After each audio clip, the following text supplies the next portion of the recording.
주님, 예수님께서 부르십니다. 오라 오라 방황치 말고 오라. 주님께서 부르시는 그 음성을 좀 저희가 듣고 주께로 왔으며, 그리고 삶 가운데에서도 계속해서 손짓하시고 함께 가자고, 끝까지 포기하지 않으시고 가고자 하시는 예수님과 함께 여기까지 왔음을 또 감사함으로 고백하게 됩니다. 하나님, 하지만 저희가 언제나 주님의 음성에 예민한 것이 아니며, 그리고 언제나 주님을 따라가는 데에 기쁨이 넘치는 것이 아니며, 좀 주께서 걸어가신 그 길이 평범한 길이 아니며, 또 세상이 말하는 길도 아니며, 나의 본성이 가고자 하는 길도 아니기에 저희들이 참 혼란스러울 때도 있고, 또한 뒤로 물러서고자 할 때가 많음을 주님 앞에 고백하오니, 주여 오늘 말씀을 또 통하여서 주님을 따라가는 그 길의 기쁨을 저희로 알게 하여 주시고, 주께서 불러주신 자의 특권을 저희로 깨닫게 하여 주시고, 그래야 참 큰 기쁨과 감사함으로 주의 길을 가는 자들 될 수 있도록 하여 주시옵소서. 감사하며 우리 주 예수 그리스도의 이름으로 간절히 기도드렸습니다. 아멘. 네, 마태복음 22장 보겠습니다. 1절부터 14절입니다.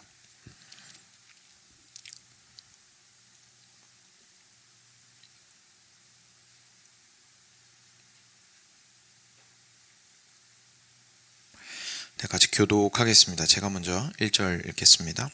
예수께서 다시 비유로 대답하여 이르시되, 천국은 마치 자기 아들을 위하여 혼인잔치를 베푼 어떤 임금과 같으니, 그 종들을 보내어 그 청한 사람들을 혼인잔치에 오라 하였더니 오기를 싫어하거늘, 다시 다른 종들을 보내며 이르되 청한 사람들에게 이르기를, 내가 오찬을 준비하되 나의 소와 살찐 짐승을 잡고 모든 것을 갖추었으니 혼인잔치에 오소서 하라 하였더니, 그들이 돌아보지도 않고 한 사람은 자기 밭으로 한 사람은 자기 사업하러 가고, 그 남은 자들은 종들을 잡아 모욕하고 죽이니, 임금이 노하여 군대를 보내어 그 살인한 자들을 진멸하고 그 동네를 불사르고, 이에 종들에게 이르되 혼인잔치는 준비되었으나 청한 사람들은 합당하지 아니하니, 내 거리 길에 가서 사람을 만나는 대로 혼인잔치에 청하여 오라 한대, 종들이 길에 나가 악한 자나 선한 자나 만나는 대로 모두 데려오니 혼인잔치에 손님들이 가득한지라. 임금이 손님들을 보러 들어올새 거기서 예복을 입지 않은 한 사람을 보고 이르되, 친구여, 어찌하여 예복을 입지 않고 여기 들어왔느냐 하니, 그가 아무 말도 못하거늘, 임금이 사원들에게 말하되 그 손발을 묶어 바깥 어두운 데 내던지라. 거기서 슬피 울며 이를 갈게 되리라 하니라. 청함을 받은 자는 많되 택함을 입은 자는 적으니라. 아멘. 네. 오늘 비유는 저희가 마태복음 읽어 본 사람이라면 누구나 기억하게 되고 보게 되는 비유이긴 한데요. 근데 좀 여러 층위가 있습니다. 그러니까 여러 레벨들이 있죠. 지금 이야기가 사실 굉장히 복잡하거든요. 여러 가지 이야기가 쭉 이어지고 있는데, 그래서 좀 세세하게 볼 필요가 있습니다. 그래서 같이 한번 어떤 이야기인지 보도록 하겠습니다. 예수님께서 계속해서 하나님 나라 이야기 해주고 있으십니다. 천국은 2절에 마치 자기 아들을 위하여 혼인잔치를 베푼 어떤 임금과 같으니 라고 얘기하십니다. 그래서 왕이 혼인잔치를 베푼 거죠. 참 기쁜 날입니다. 아들을 위하여서 혼인잔치를 베푼 거니까요. 이어지는 절에 그 종들을 보내어서 청한 사람들을 혼인잔치에 오라고 얘기했습니다. 그러니까 먼저 청한 사람들이 있었던 거예요. 지금 요즘식으로 얘기하면 이렇게 RSVP 하라고 한 거죠. 그래서 그 초청장 보냈고 거기에 이제 회신하라고 얘기를 한 겁니다. 그래서 잔치에 오라고 얘기를 했는데 이 사람들이 오기를 싫어했습니다. 그러니까 오지 않으려고 한 거죠. 물론 겉으로는 여러 가지 핑계가 그럴듯한 게 있었을 겁니다. 그런데 결국 그들의 마음 중심은 그 혼인잔치에 가기를 싫어했다라는 것을 저희가 알게 됩니다. 왜 싫어했을까요? 사실 왜 싫어했는지에 대한 이야기를 구체적으로 하지 않는 것도 의미가 있는 것 같습니다. 왜냐하면 말 그대로 싫어한 것 자체가 문제이기 때문에 그렇습니다. 그러니까 어떤 특별한 일이 있으면 이해해주고 이런 상황이 아닌 거예요. 왜냐하면 한 나라의 왕의 아들의 결혼식에다가 초청을 받은 사람들입니다. 그렇죠? 그러니까 오라고 초청을 받은 사람들입니다. 그러니까 기쁨의 자리로 오라고 초청을 받았을 뿐만 아니라 왕의 초청을 받았기 때문에 사실은 privilege, 특권이죠. 이게 내가 귀찮아 이렇게 말할 수 있는 것들이 아닙니다. 그래서 거기에 오는 것이 어떻게 보면 너무 감개무량해서, 감사함으로 초청받았다는 사실 자체가 너무 감개무량해서 가야 되는 상황인데, 그것이 싫다라고 이야기를 하게 된다면, 그게 무슨 이유든지 간에 싫다라고 얘기한 것 자체가 사실은 뭐라고 얘기한 게 돼버리냐면, 저는 당신의 아들의 혼인잔치에 초청받은 것보다 더 중요한 게 많습니다 라고 얘기한 겁니다. 그렇죠? 그리고 당신의 아들의 그 기쁨에 함께하는 것에 나는 별로 관심이 없습니다. 당신이나 기뻐하십시오. 당신의 기쁨에 딱히 저는 동참할 생각이 없습니다. 왜 저를 끌어들이십니까? 라고 얘기했다는 겁니다. 그러니까 그 자체가 사실 문제라는 거죠. 그래서 그들이 싫어했습니다. 근데 왕이 포기하지 않았습니다. 그래서 4절에 보시면 다시 다른 종들을 보냅니다. 그리고 나서 청한 사람들에게 구체적으로 말합니다. 내가 오찬을 준비했습니다. 점심을 준비했는데 소와 살찐 짐승을 잡고 모든 것을 갖추었으니 혼인잔치에 와주시기를 간곡히 부탁드립니다 라고 얘기했습니다. 일단 사람을 2번 보낸 것 자체가 왕 입장에서는 굉장히 노력을 많이 한 겁니다. 그렇죠? 그러니까 왕은 아쉬울 게 없거든요. 그런데 상대방이 싫어함에도 불구하고 그가 자기의 아들의 혼인잔치에서 기쁨을 함께 누리는 것을 너무 고대하고 그렇게 하고 싶은 마음이 왕의 마음의 중심에 있는 거예요. 그래서 그 기쁨의 자리로 계속 초청을 하고 싶은 거죠. 싫어? 그럼 한 번 하고 만 게 아닌 겁니다. 2번 또 보냈던 겁니다. 그리고 이번에도 더 구체적으로 이야기를 했던 거죠. 그랬는데 그 사람들이 돌아보지도 않고 한 사람은 자기 밭으로, 한 사람은 자기 사업하러 가버렸습니다. 그리고 심지어 그 남은 자들은 종들을 잡아 모욕하고 죽이기까지 했습니다. 그러니까 앞에서 저희가 오기를 싫어했다라는 이유가 뭘까요? 라고 제가 좀 질문을 드렸었는데, 여기에 이유가 2가지 정도가 나오게 되는 거죠. 한 사람은 밭으로 갔고요, 다른 사람은 장사하러 갔습니다. 근데 여기서 저희들의 눈길을 좀 사로잡는 게 있죠. 이 사람들이 당신의 혼인잔치에 가기 싫어요 라고 얘기했던 이유가 자신들의 일상이었다는 것을 저희가 알게 됩니다. 잘못된 게 아니죠. 여러분, 장사 열심히 하는 게 잘못된 걸까요?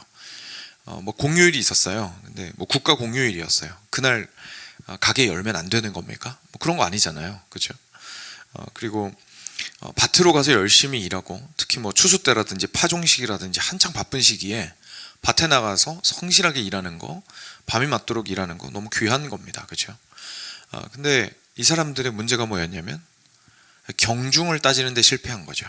무엇이 더 중요한지, 무엇이 더 긴급한지, 무엇이 더 큰 기쁨을 주는 것인지, 그리고 무엇이 왕을 위하는 것인지를 기억하는 데 실패한 겁니다. 그걸 기억하지 못한 거죠. 그래서 평상시 하는 일 그냥 계속 하겠다고 귀찮아하면서 돌아가라고 얘기를 한 겁니다.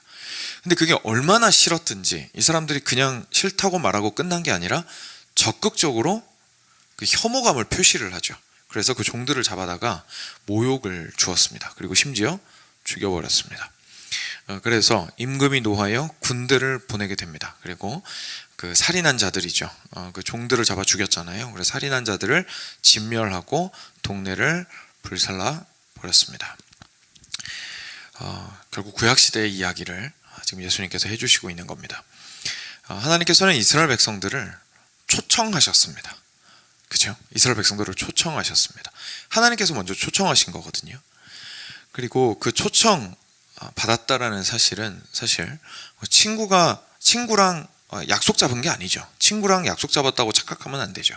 친구랑 약속 잡은 게 아니라 왕이 그를 기쁨의 자리로 초대한 것입니다. 그를 기쁨의 자리로 초대했는데도 불구하고, 그런데 우리가 알다시피 이스라엘 백성들은 끊임없이 거절을 했습니다. 하나님께서는 끊임없이 설득하셨습니다. 수많은 선지자들을 보내셨죠. 사사들 요즘 좀 살펴보고 있지만 많이 부족했지만 그래도 하나님께서 그들을 통해서 어느 정도 이스라엘 백성들이 계속 하나님과의 관계가 유지될 수 있도록 해주셨습니다. 그리고 나서 사사로는 부족하니까 왕도 세우시고, 그리고 왕권 시대에 선지자도 계속 보내시고 하면서 끊임없이 사람들을 당신을 향해서 오도록 초청하셨습니다. 근데 이스라엘 백성들은 귀찮아하죠. 저희는 할 게 많습니다. 저희들은 지금 가서 바알한테 기우제 지내야 돼요. 왜냐하면 비가 안 내리거든요. 농사 지어야 돼요. 먹고 살아야 되잖아요. 장사해야 돼요. 장사 안 하면 오늘 밤에 굶는데요. 그렇죠? 하나님께서 광야에서 만나와 메추라기를 내려주시는 기적을 베풀어 주셨고, 젖과 꿀이 흐르는 땅에 데리고 들어가신 분 자체가 하나님이신데, 그 땅에서 내가 뭐 먹고 살지를 고민하다가 결국 가장 중요한 하나님께서 베푸시는 그 잔치에는 사람들이 다 거절을 하게 된 겁니다. 갈 시간 없어요. 지금 인생이 얼마나 바쁜데 무슨 소리예요. 그렇죠? 합리적이고 합당해 보입니다. 왜냐하면 실제 저희는 그 장사가 필요하고 그 밭일이 필요하기 때문이죠. 그거 해야 실제로 저희가 먹고 살 수 있으니까요. 그러니 하나님의 이러한 초청에 대해서 이스라엘이 거부한 것은 겉으로 보았을 때는 되게 합리적으로 보였습니다. 그런데 하나님께서는 그들이 자신의 삶을 다시금 돌이켜보기를 원하셨죠. 왜냐하면 그 모든 것들을 허락해 주신 분이 결국 하나님이셨기 때문입니다. 그래서 하나님께서 계속 선지자들도 보내시고 했는데 이 사람들이 그냥 단순하게 거절하고 싫어하는 것을 넘어서서 선지자들 막 핍박하고 잡아 죽입니다. 그렇죠? 그래서 마지막 때에는 결국 하나님께서 이제 때가 되었다라고 판단을 하셨고, 그리고 예루살렘을 완전히 바벨론의 손에 넘겨주셔서 성전까지도 완전히 무너지게 하시고 이스라엘 백성 전체가 포로로 잡혀가는 일이 있게 하십니다. 그래서 그것에 대해서 예수님께서 이야기하신 거죠. 이게 단순히 역사적 사실로 볼 것도 아니고 하나님이 뭔가 분노가 많은 마치 그런 신인 것처럼 이야기하는 것도 아니고, 하나님께서 그들을 부르신 것은 노예로 부른 것이 아니라 아들의 혼인잔치에 부른, 함께 기뻐하자고 부른 것인데, 거기에서 우선순위도 완전히 뒤죽박죽이 되고 무엇이 귀한지, 그리고 하나님께서 나를 불러주신 것 자체가 특권인지 아닌지 이런 것들 판단과 사리분별이 전혀 안 되고 그냥 자기의 현실에 매몰되어서 살아가고 있었던 이스라엘 백성들, 그들의 죄에 대해서 예수님께서 비유를 통해서 보여주시고 있습니다. 그리고 나서 이제 이어지는 부분도 계속 보겠습니다. 근데 여기서 이야기가 끝나지 않았어요. 하나님께서는 계속해서 그 혼인잔치를 취소하지 않으셨기 때문입니다. 계속해서 그 아들과의 혼인잔치를 베풀기를 원하셨습니다. 그래서 8절에 이에 종들에게 또 말씀하십니다. 혼인잔치는 준비되었으나, 이미 준비 다 끝났다. 나는 계획이 되었고 이미 준비 끝났다. 근데 청한 사람들이 보니까 합당하지 않구나. 그러니 내 거리 길에 가서 사람을 만나는 대로 혼인잔치에 청하여 오라 라고 얘기하십니다. 그래서 이번에는 특별하게 초청을 받은 사람, 그러니까 우리식으로 얘기하면 이메일을 정확하게 알아가지고, 전화번호를 정확하게 알아가지고 문자도 보내고 이메일도 보낸 그 사람들이 아니라 그냥 거리에 나가가지고 무작위로 사람 따지지 않고 거기서 사람들한테 다 데리고 오라고 얘기를 하신 겁니다. 그 종들이 길에 나갔습니다. 그래서 거기서 안 따졌습니다. 정말 묻지도 않고 따지지도 않고 악한 사람이든 선한 사람이든 만나는 대로 다 데리고 들어왔습니다. 그리고 혼인잔치에 이제는 손님이 가득하게 되었습니다. 누구나 보이는 대로 닥치는 대로 다 데리고 들어왔기 때문이죠. 이제 혼인잔치가 시작만 하면 됩니다. 그래서 왕이 드디어 등장을 했습니다. 그리고 손님들을 보러 들어오셨어요. 근데 거기에 예복을 입지 않은 사람이 있었습니다. 그러니까 다시 말해서 초청을 받았다고 오기는 왔는데 이 혼인잔치에 대해서 별 생각이 없는 겁니다. 내가 초청을 받은 것은 무작위로 받은 것이지만 이 혼인잔치가 무엇인지를 알고 알맞은 착장을 하고 복장을 하고 그 예의를 갖추고, 그리고 내가 원래는 자격이 안 되지만 초청을 받아서 자격이 됐으니 최선을 다해서 그 상황에 어울리는 옷을 입고 갔어야 했는데, 그래야 그것이 왕에 대한 존중의 표현이고 그 영광에 먹칠을 하지 않는 것이고 그 혼인잔치에 함께 하고자 하는 나의 기쁨을 사실 표현하는 것이죠. 근데 그런 거 신경 안 쓰고 그냥 슬래퍼 끌고 간 겁니다. 슬래퍼 끌고 입고 있었던 반바지랑 위에 대충 후드티 하나 걸치고 이렇게 질질질 끌면서 간 거죠. 슬래퍼를. 그렇게 들어가가지고는 왕이 그의 옷을 보고 이야기를 한 겁니다. 친구여, 여전히 사랑을 담아서 얘기하시죠. 친구여, 어찌하여 예복을 입지 않고 여기 들어왔느냐? 좋은 이유가 있었으면 어쩌면 괜찮았을지도 모르겠습니다. 그런데 아무 말도 못했습니다. 정말 말 그대로 별 생각이 없었던 거죠. 그래도 되는 줄 알았던 겁니다. 아무 생각이 없는 그 사람을 향해서 임금이 말합니다. 사원들에게 말하되 손발을 묶어 바깥 어두운 데에 던져버려라. 거기서 슬피 울며 이를 갈게 되리라. 다시 말해서 혼인잔치에 함께 할 수 없다. 그리고 함께 할 자격이 되지 않는다 라고 얘기한 것이죠. 그래서 마무리를 예수님께서 이렇게 하십니다. 청함을 받은 사람은 많단다 얘들아. 수많은 사람들이 악한 자든 선한 자든 내 거리에 가서 다 불러 모았기 때문에 청함 받은 사람은 참 많지만 실제로 택함 받은 손님, 다시 말해서 혼인잔치를 함께 즐길 수 있는 사람은 적단다 라고 예수님께서 마무리를 하시는 것을 보게 됩니다. 아까 처음에 제가 그 비유가 굉장히 여러 층위가 있다고 좀 말씀을 드렸는데, 그렇죠. 그러니까 우리가 보았을 때는 과거의 이스라엘 이야기를 먼저 이야기하시고 나면, 그리고 나서 예수님께서 온 사람들은 그래서 하나님께서 그 이스라엘에게만 베푸셨던 구원을 이제는 열방으로 흩으시고 뻗어나가게 하시고, 수많은 사람들이 언어와 피부색과 성별과 아무것도 상관없이 주님께로 나아오게 하셨다 하고 비유 끝낼 수 있잖아요. 근데 그렇게 하지 않으신 거예요. 왜냐하면 이 시대에도 분명히 택함 받은 자는 적기 때문입니다. 예수님께서 이 땅 가운데 오셔서 결국 하신 일이 무엇이었냐면 밖에 나가서 내거리에서 사람들을 불러 모으는 일이었습니다. 그래서 내거리에 나가서 과부도 불렀고요, 고아도 불렀고요, 세리도 불렀고요, 그 기생 창녀도 불렀고요, 문둥병자도 불렀고요, 하나님께서 이전에 더럽다라고 이야기하시던 이방인들도 불렀고요. 그러니까 모든 하나님께 원래는 가까이 할 수 없는 자들, 혼인잔치에 애초에 초청받은 적이 없는 자들을 예수님께서 직접 가셔서 만나시고 그들을 주님의 품으로 인도하려고 계속해서 초청하셨습니다. 그리고 그 사람들은 기쁨으로 주님 앞으로 나와왔습니다. 오병이어의 기적을 경험했던 그 수많은 사람들, 칠병이어의 기적을 경험했던 그 수많은 사람들, 예수님께 고침을 받았던 그 수많은 사람들, 지금까지 저희가 마태복음 묵상하면서 엄청난 수의 사람들을 보았습니다.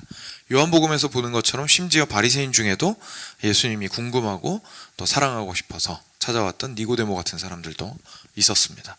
그러니까 정말로 많은 사람들이 말 그대로 악한 자든 선한 자든 예수님의 초청에 응답해서 왔습니다. 그리고 예수님의 제자들도 분명히 있었죠.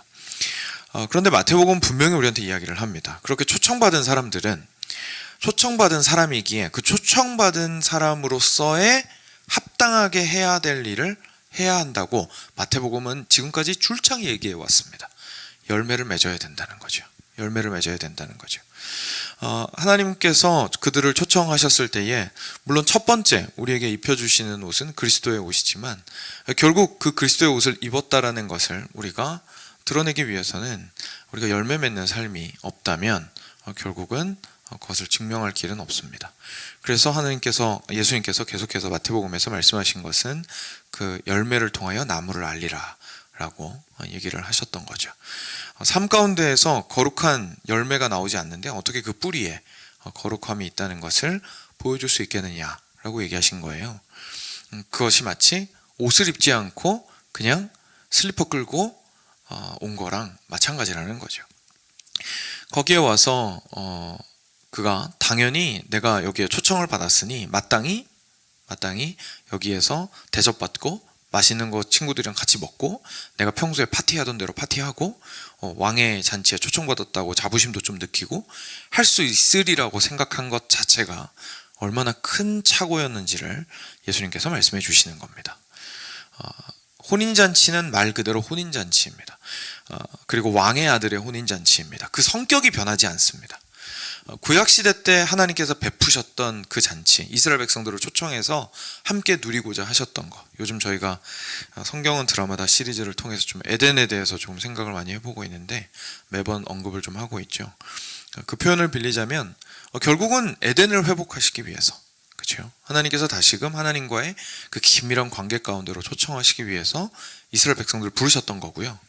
이스라엘 백성들한테 그렇게 혼내겠다고 선지자들 보내면서 겁도 주고 또 실제로 혼내기도 하시고 주변국들까지 이용하시고 하신 이유도 결국은 좀 같이 행복하자고, 너희들 나 떠나면 계속 불행할 거라고 계속 그들을 불러 모으시는 작업들이었습니다. 그리고 거기서 넘어서서 우리 이방인들을 향해서도 복음을 계속해서 전하시고, 그리고 우리를 향하여서 당신과 함께 교제하자고 부르신 것은 결국은 에덴 동산의 그 참된 그 놀라운 은혜와 그리고 평안과 기쁨의 자리로 우리를 불러주셨던 것입니다. 그래서 그것은 변한 적이 없습니다. 하나님께서 베푸신 잔치가 변한 적은 없습니다. 그런데 그 잔치를 대하는 사람들이 굉장히 불손하게 대하게 된다면 마치 하나님의 잔치를 내가 집들에서 벌이는 하우스 파티 정도로 생각을 한 거죠.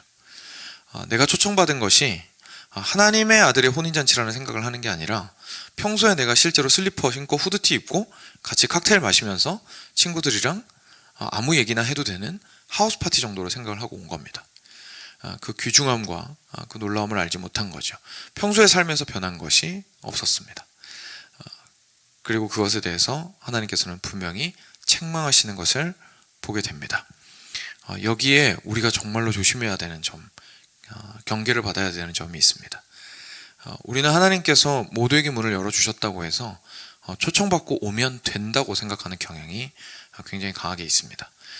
그런데 우리가 내가 연 하우스 파티 정도에 왔다고 생각을 하게 되면 큰 오해를 하고 있는 것이죠. 네, 하나님께서는 내 거리에서 모든 사람들을 초청하신 건 맞습니다. 그렇죠? 그건 맞습니다. 그래서 내가 그 문턱까지 올 수도 있고요. 심지어 그 문턱 넘어서 잔치상을 눈으로 보고 이제 곧 저 맛있는 거 먹겠구나. 그리고 놀라운 혼인잔치의 그 영광을 내가 보겠구나. 내가 친히 왕을 내 눈으로 아련하겠구나. 라고 기대감이 있을 정도까지 가까이 올 수 있습니다. 그런데 문제는 거기서 쫓겨날 수 있다는 겁니다. 왜냐하면 내가 초청을 받았으나 초청받은 자에 합당하지 않았기 때문입니다. 이것은 절대로 행위 구원이 아닙니다. 그러니까 우리가 행동을 해야 구원을 해주신다, 이런 뜻이 아닙니다. 여기서 분명히 뭐라고 얘기하고 있습니까? 왕이 와서 친구요 하고 물어봤어요. 그렇죠? 왜 옷이 그 모양입니까? 물어봤어요. 근데 이 사람이 할 말이 없었어요. 그러니까 결국 보시는 건 마음의 중심입니다. 이 사람이 할 말이 없었다라는 건 진짜 아무 생각이 없었다는 거거든요. 그러니까 진짜 하우스 파티 간다고 생각하고 온 겁니다. 그러니 우리가 무엇을, 어떤 마음을 가지고 주님을 사랑해야 하고 내가 지금 주님을 섬기고 있고 그리고 그리스도인으로서 살아가는지 전혀 알지 못하고 그냥 나의 유익과 그냥 시간이 되어서 그냥 나의 평상시의 삶을 전혀 바꿀 생각도 없이 그냥 원래의 모습을 그대로 가지고 하나님 앞에 나와도 된다고 생각하는 것은 결국 내 마음의 중심에 하나님께서 얼마나 놀라운 은혜로 나를 초청해 주신 것인지에 대한 이해가 없는 것이고 인정함도 없는 것이고 그리고 자신의 모습에 대한 부끄러움도 이제 없는 것이죠. 그래서 그 마음의 중심을 보시고 하나님께서는 그를 밖으로 내쫓으라고 이야기하신 것입니다. 그래서 우리 교회에는요, 여러분, 사실 다양한 사람들이 있다는 사실을 우리가 기억할 필요가 있습니다. 교회는 다양한 사람들이 와서 초청을 받아서 함께 앉아있는 자리가 맞습니다. 그렇지만 교회에 왔다고 해서 직접적으로 말씀을 드리면 구원을 받는 것은 아니죠. 교회 왔다고 해서 구원을 받는 것이 아닙니다. 결국은 가장 중요한 것은 내가 교회 왔는데 여기가 뭐 하는 공동체인지에 대한 이해가 있어야 되는 거죠. 여기는 하나님을 왕으로 모신 하나님의 백성들이 어린 양의 혼인잔치를 기다리기 위하여 모여있는 공동체구나 라는 사실을 알고 있어야 합니다. 그래서 거기에 합당한 사람이 되어야 하는 거죠. 그것이 우리가 보통 이야기하는 인간적인 노력을 가지고 여기에서 영광을 얻으려고 하거나 자기 유익을 구하려고 하는 것도 물론 잘못된 것이고, 세속에 속한 것들을 막 가지고 들어와가지고 그곳에서 기뻤던 것들과 행복했던, 내가 하우스 파티에서 행했던 것들을 가지고 들어오는 거, 왜 여기는 이렇게 거룩한 척하고 왜 여기는 이렇게 다른 것처럼 얘기하는 거예요 도대체 라고 얘기하면서 외부의 것과 자기의 개인적인 것들을 가지고 들어오는 데에 별로 거리낌도 없고 하게 된다면 결국 이 공동체가 무슨 공동체인지 이해하지 못하고 있는 것이죠. 그래서 우리가 이것을 굉장히 경각심을 가지고 경계함으로 받아들일 필요가 있습니다. 기도로 함께 나아갈 때는요, 사랑하는 여러분, 저희가 기억했으면 좋겠습니다. 저희가 첫 번째로는 우리가 초청받은 것이 노예로 초청받은 게 아니라 혼인잔치에 초청받은 겁니다. 이 생각을 가지고 있는 게 굉장히 중요하죠. 하나님을 따르는 길이, 하나님을 향해 가는 길이 정말 궁극적으로 기쁨의 길이라는 것을 기억하는 것은 너무 중요합니다. 그래서 첫 번째로 그것을 좀 기억하시면서 감사하시고, 그리고 혹시나 그렇게 느끼지 못하시고 좀 부담감과 압박감으로 느끼고 계시다면 그것에 대해서 자유롭게 해주시도록 하나님께 기도하시면 좋겠고요. 그리고 두 번째로는 저희가 실제로 우리 교회 안에서 그리고 우리 개인의 삶 가운데에서 알맞은 의복을 입을 수 있는 그런 열매를 맺는 삶을 살 수 있도록 해달라고 저희가 같이 기도했으면 좋겠습니다. 그래서 먼저 개인적인 기도 같이 하도록 하겠습니다. 같이 기도하겠습니다.